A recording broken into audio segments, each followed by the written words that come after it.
no escuchaba bien. No, ¿sabes qué? Desde donde ya empieza la respuesta a la tarea que pregunta sobre si puede haber una relación social entre ellos y ya lees la respuesta que está en morado. Donde dice, ambos hacen el mismo trabajo, ¿sí? Ahí. Sí, porfa. Dice, ambos hacen el mismo trabajo con diferentes máquinas. Ay, a ver, es que no veo bien. Ok, ya. Dice, observamos que uno con una computadora y otro con la máquina de escribir. Se nota que el de la máquina ¿qué? Le apasiona más su trabajo y le sabe más que el otro de la computadora. El de la máquina es un poco más anticuado, pero puede que se le facilite mucho más que el otro. El de la computadora que sea más joven y esté más atento a la electrónica, que el de la máquina se informa con libros, etcétera. Fíjense aquí. Describió perfectamente en esta actividad a los dos, sus condiciones de trabajo, ¿no? Y todo esto. Pero realmente no nos está describiendo una relación social. Acuérdense de esto que les dije, una relación social finalmente es como una especie de lazo que ata a dos extremos. Bueno, dos por decir lo mínimo. No hay algo que, todavía no hay algo que los una.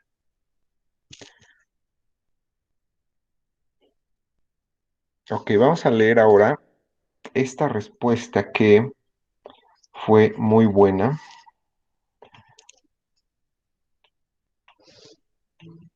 donde sí nos habla ya de una relación social.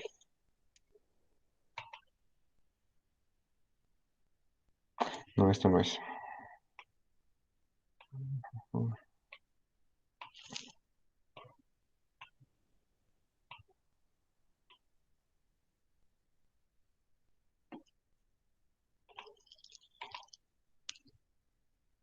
Aquí está.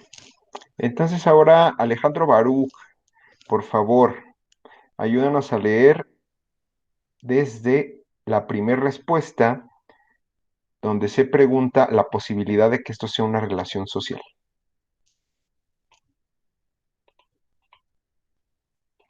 Analiza la siguiente ilustración. En una oficina o en cualquier lugar de trabajo, las personas tienen conductas, realizan acciones sociales, contribuyen, ahí dice, no, les atribuyen Ajá. sentidos. Esto genera problemas o bien favorecen las actividades relacionadas con la Pon- productividad. Imagínate que las dos personas de la ilustración eh, trabajan juntos, observan su imagen y los instrumentos con los que trabajan. ¿Qué tipo de relación social puede existir entre ellos? Estos dos compañeros tienen una relación esta, ¿qué dice? Bueno, seguramente quiso decir una relación de estratificación o de jerarquía, donde, dice, comparten un grupo o pertenecen a él. Bueno, entonces ya el compartir un grupo dices, bueno, ya va por ahí más o menos, ¿no? Luego en la siguiente, ¿qué dice Alejandro?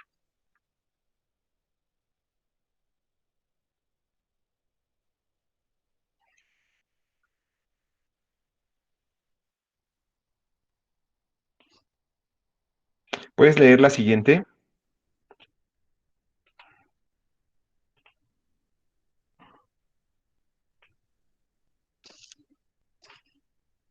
Bueno, a ver, miren, Otra en la uno por responder. siguiente está hablando de que este trabajador puede tener problemas en el trabajo y entonces entrar en huelga.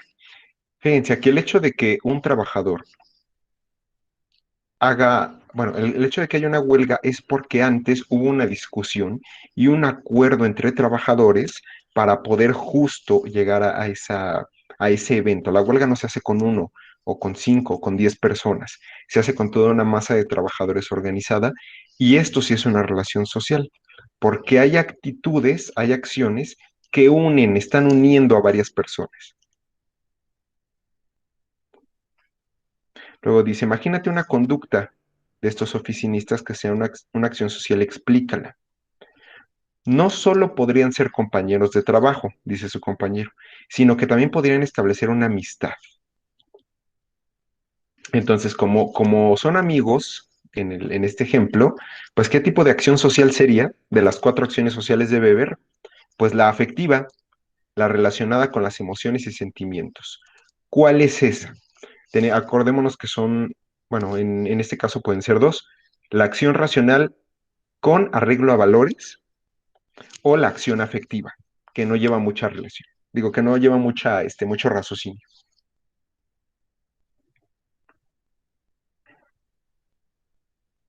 ¿Qué tipo de relación social se establece? Aquí en realidad, bueno, su compañero puso intergrupales, esta es otra tipología. Lo que preguntaba aquí, de acuerdo con la lectura, era si la relación era duradera o era coyuntural nada más, si era estable en el tiempo o si era cambiante, si era mutable, le dice Weber. Entonces, porque las relaciones pueden ser mutables o eh, permanentes o pueden ser también largas o cortas, ¿no? Coyunturales.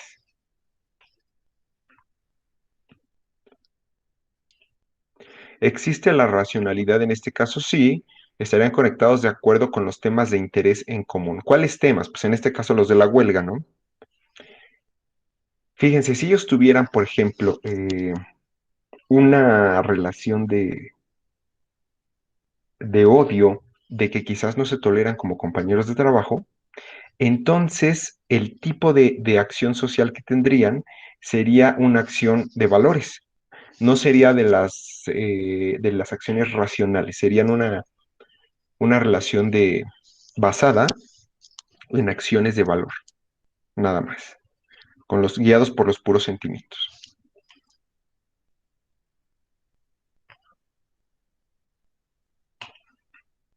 Bueno, pues eso es la revisión.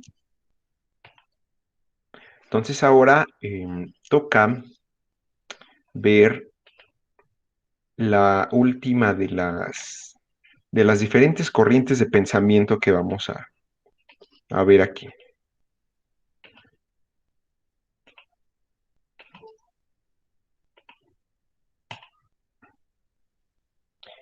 ¿Cuál es esta,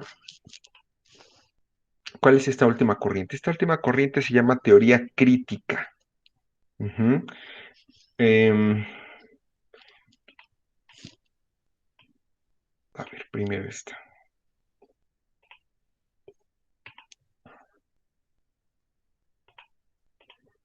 Aquí está la teoría crítica. La teoría crítica en realidad no es una sola teoría. Digamos que es el conjunto de muchas ideas de varios autores ya dentro del primer cuarto del siglo XX. Nace en Alemania, en la ciudad de Frankfurt, porque ahí había un instituto de investigación social que, digamos que aportó a las ciencias sociales al desarrollar nuevos estudios que le dieran un giro a las teorías sociales que venían atrás. Aquí, en esta teoría crítica, pues nacen muchos autores ahora reconocidos como Max Horkheimer, Theodor Adorno, pero en el programa vemos particularmente a este que es Jürgen Habermas, que fue, digamos, el que hizo como los aportes más específicos y más detallados en esta teoría. Se llama teoría crítica, ¿por qué? Porque finalmente su intención es poner bajo la lupa varios de los argumentos de las teorías sociales que habían ya pasado antes. Entonces ahora vamos a ver el caso de Habermas.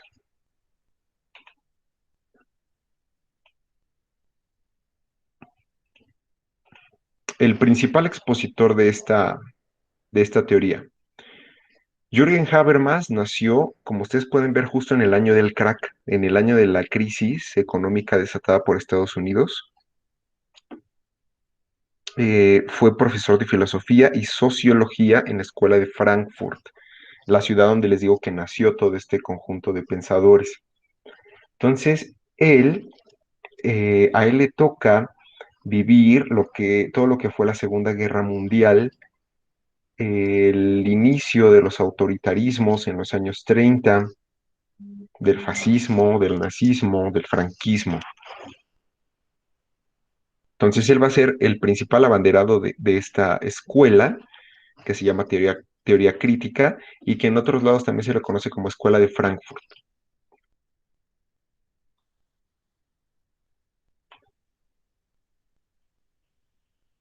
Entonces, Habermas dice, parte de una crítica del marxismo, pero no desde una posición ajena o alejada de este. O sea, finalmente él reconoce que se inspira en el pensamiento de Karl Marx. Y fíjense cómo Marx fue tan importante en las ciencias sociales que muchos de los que vinieron después se basan en él. De hecho, ya vimos, ¿no? Que también Max Weber basa varios de sus ideas en Marx, lo critica, dice, le faltó esto, pero no vio esto. Se quedó mucho en la economía y descuidó lo cultural. Se quedó mucho, fue muy reduccionista en el aspecto de las clases sociales y a lo mejor no vio el poder de los individuos, sino de las clases. Entonces, cómo él fue tan importante que finalmente, pues ellos, con todas sus innovaciones, finalmente también tenían que regresar a revisarlo. Bueno, entonces aquí lo dice, tiene una idea reconstructiva, regeneradora y restauradora de la racionalidad crítica. ¿Quién habló de la racionalidad? Acordémonos que Max Weber, con sus tipos de acciones, justo, ¿no?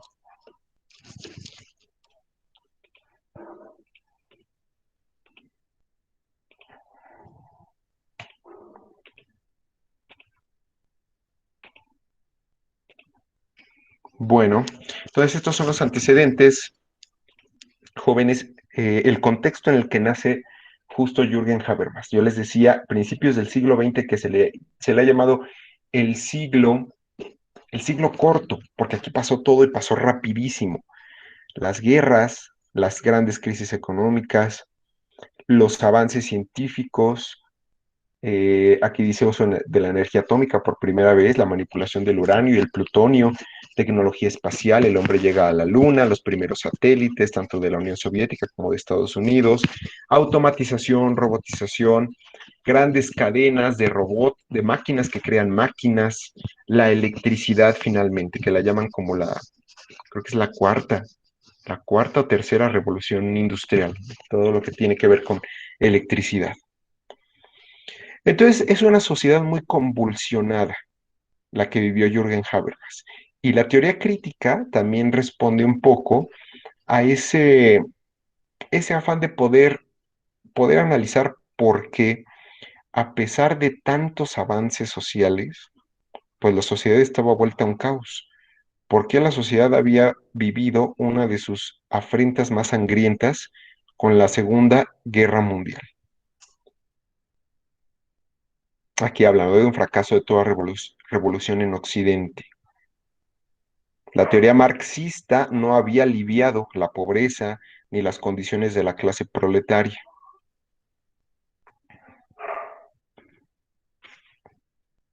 Es lo que les decía, es el nacimiento de la teoría crítica. Ujú. En el Instituto de Investigación de Frankfurt, esos son los fundadores. Y bueno, el objetivo principal era promover los estudios marxistas dentro de un marco académico. Muchos de ellos, europeos, tuvieron que emigrar a Estados Unidos por esta presión de los totalitarismos de los años 30. Tres objetivos fundamentales de la teoría crítica. Primero, revisión del marxismo mediante la incorporación de datos nuevos, pero además nuevos que vengan de otras disciplinas. Fíjense cómo aquí las ciencias sociales se abren, se abren para recibir aportes del psicoanálisis, que fue promovido por Freud, de la lingüística y de la sociología también. Bueno, la sociología está presente desde un inicio, ¿no? Segundo pilar, el análisis de los problemas actuales, pero con un enfoque crítico, con un enfoque renovado, ya sin apegarnos al estructural funcionalismo, ni a lo que dijo Marx, ni a lo que dijo Weber, ya con un nuevo aire, ¿no? Estos hombres querían darle un nuevo giro. Y bueno, como tercer principio, tercer pilar, utilizar técnicas de investigación de las ciencias sociales para darle a estas críticas una base empírica. En esto no nos vamos a meter tanto, pero justo es algo importante señalarlo porque estos hombres también quisieron ir más allá. O sea, fíjense, no solamente quedarse en la teoría, sino decir, con ciertos métodos vamos a poder probar también todo esto que decimos. ¿Y cuáles son esas técnicas de investigación de las ciencias sociales? La entrevista, la encuesta, el análisis documental, los grupos focales y varias otras, ¿no? La observación, por ejemplo.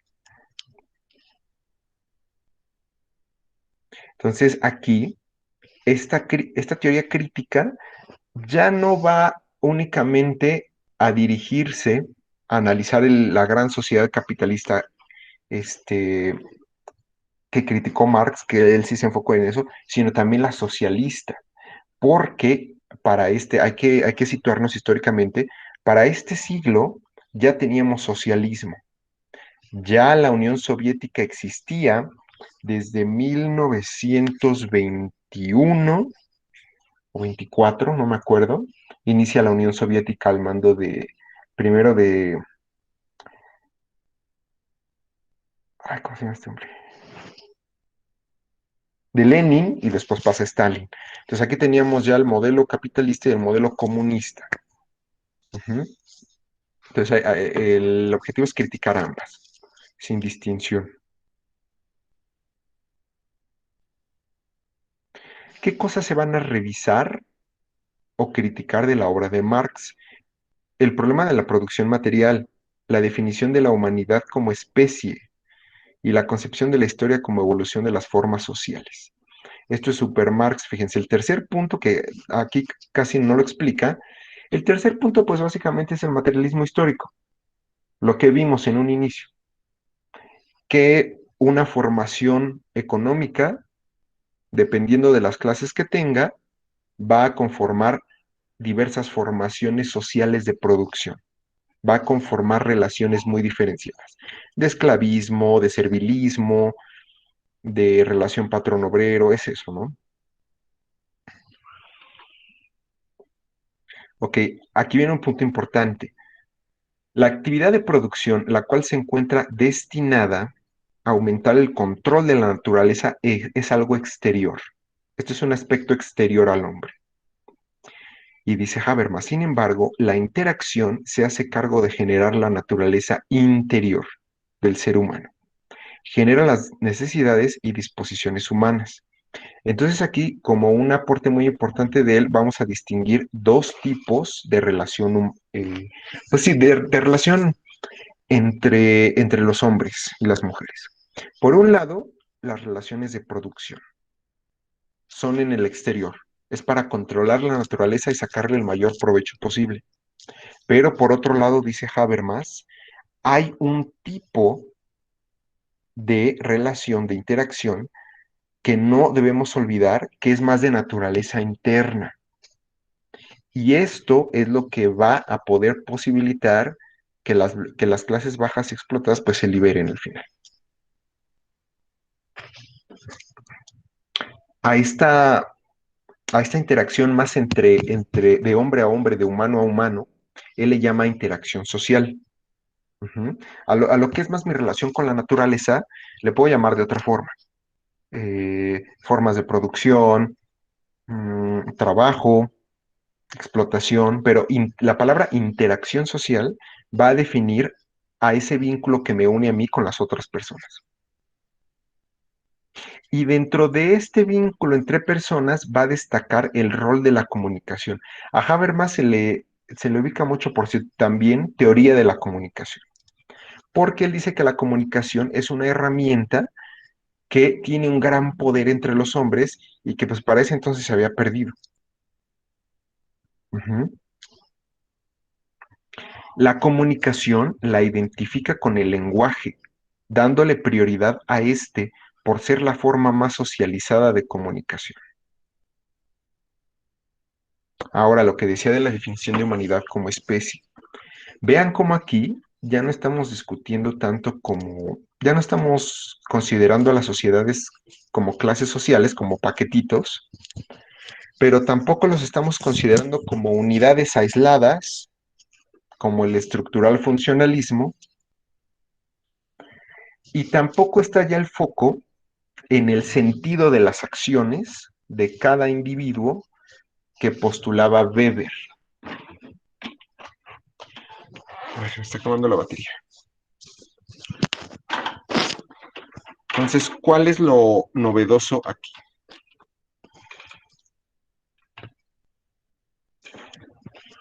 Habermas recurre a la noción de lógica del desarrollo de la mente humana y proyectada desde el plano individual a lo social para resolver la diferencia entre trabajo e interacción.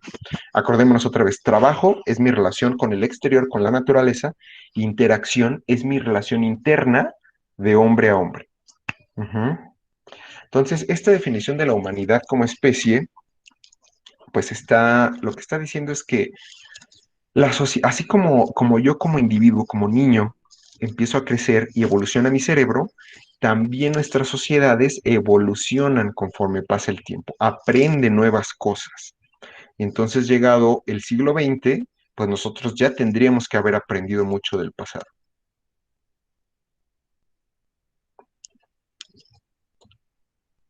Quiere estudiar la sociedad capitalista tratando de comprenderla teóricamente con la intención práctica de transformarla. ¿Quién había dicho esto? ¿Se acuerdan? Menos teoría, más práctica. Ya desde Marx se traía esa inquietud. Pero aquí le agregan, sin perder de vista su humanización ante los actos irracionales como el racismo, la xenofobia, el fundamentalismo, la guerra y la represión. Max Weber, con todo y que se bajó al nivel del individuo, a buscar el sentido de las acciones, no llegó a hablar de humanismo, no llegó a hablar justamente de erradicar todos estos actos que finalmente ya en el siglo XX pues explotaron. Explotó todo el odio, el chauvinismo, el nacionalismo enfermo, eh, el odio entre grupos, ¿no? Que estos hombres pues sí les tocó vivir y pues tenían que aportar algo para estudiar.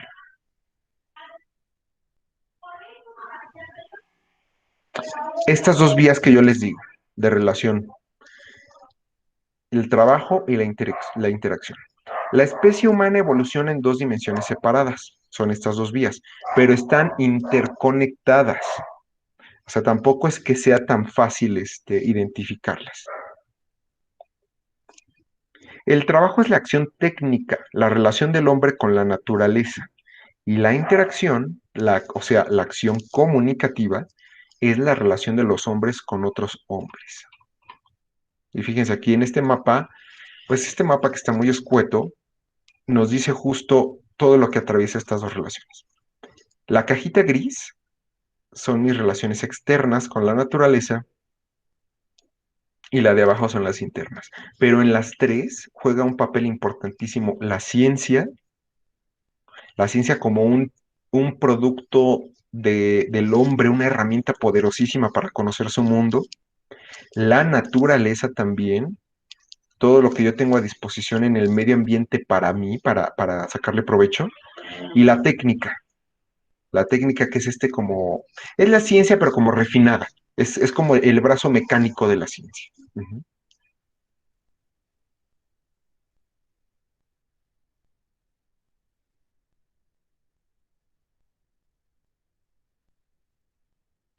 Esto, fíjense, cómo también viene a aportar más a lo que había dicho Max Weber, que hablaba de la razón instrumental o racionalidad instrumental. La preocupación de Habermas está sobre la ampliación de esta razón a muchas otras áreas de la vida social. Es decir, no todo se queda en medir medios y fines, como se quedó Max Weber, encontrar qué medios estoy usando para lograr un objetivo.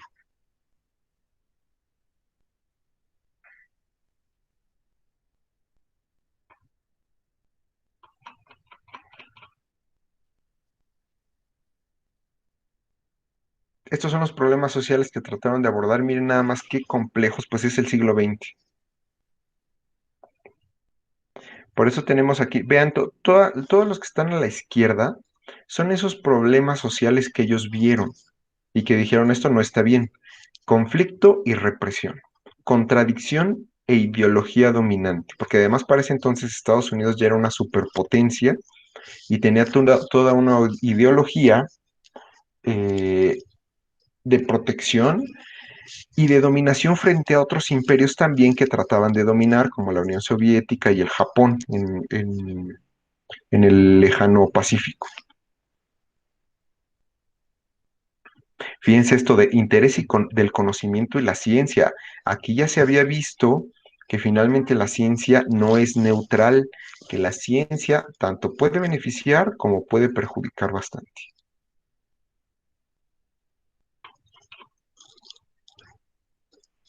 Entonces, Habermas intenta desarrollar una teoría de la sociedad que contenga intenciones prácticas para que los pueblos se liberen por sí mismos, evitando la dominación de la clase, bueno, debería decir de clase, en el poder político y económico.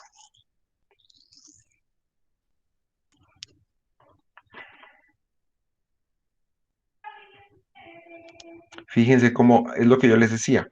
Él aborda las dos por igual. No se decanta ni que porque una es mejor u otra es mejor. Realmente la teoría crítica va mucho más allá de simplemente decidir entre una y otra.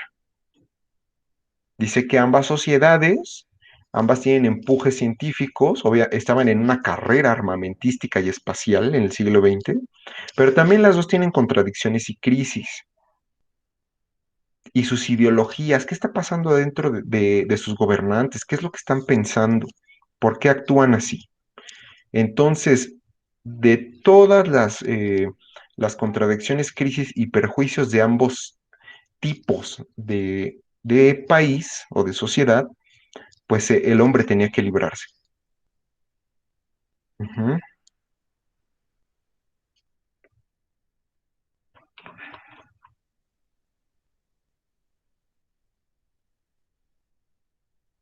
Bueno, aquí son los valores a los que él se apega: verdad, libertad y justicia. Valores que vienen desde la antigua Grecia. Bueno, la libertad no tanto, pero los otros dos sí. Pero fíjense cómo aquí la libertad también es algo muy importante, porque justo está viendo que aunque estemos tan avanzados científicamente, pues no somos del todo libres. Y bueno, ya por último, él también afirma que para que las clases explotadas, para que toda esta gente que ha sufrido de las represiones que le tocó vivir, pues hay que fijarse en el conocimiento y el interés que tenemos como personas. Estos son dos conceptos importantes en él. Ujú. Estos conceptos vienen desde el marxismo y el psicoanálisis, que bueno, no vamos a ahondar en esto,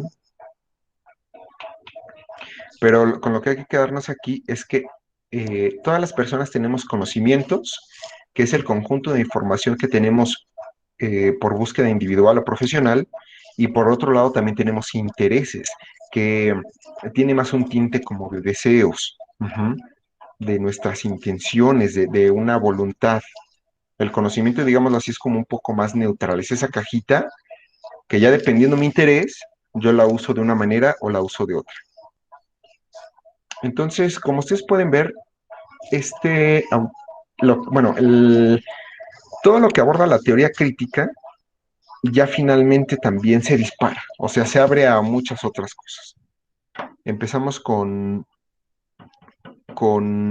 corrientes teóricas muy cerraditas, muy claritas, desde el marxismo, ya hasta llegar a esta que ya se trae cosas de lingüística, de psicoanálisis, y que además ya no es uno, ya son muchos, ¿no? Los teóricos. Aquí porque se eligió a Habermas, pero en realidad está Horkheimer, está Adorno, está Walter Benjamin, y bueno, todo se diversifica y se complica cada vez más. Pero bueno, hasta aquí dejamos entonces la revisión de, pues de estas corrientes que son cuatro, y estas cuatro mismas se van a repetir para el siguiente parcial, solamente que ahí ya nos vamos a enfocar en sus métodos como tal. Aquí vimos la teoría y en el siguiente ya son métodos. ¿Tienen dudas, jóvenes? No, pero No, profe. Eh, ¿Qué les iba a comentar? Traten de llegar pronto, porque yo trato de aceptar a varios de ustedes pasados unos minutos, pero llega un momento en que yo ya no puedo. De verdad es un distractor muy fuerte estar aceptando y al mismo tiempo estar con los contenidos explicando. Antes de irme, mm, voy a enviarles esta semana, yo creo que mañana o pasado mañana, ya lo que tienen que hacer para su 20%, esa mini investigación que van a hacer en equipo. Voy a mandar una hoja con los equipos ya armados y con las instrucciones de lo que tienen que hacer, y ya todas las dudas que tengan me las externan en la próxima clase, ¿sale?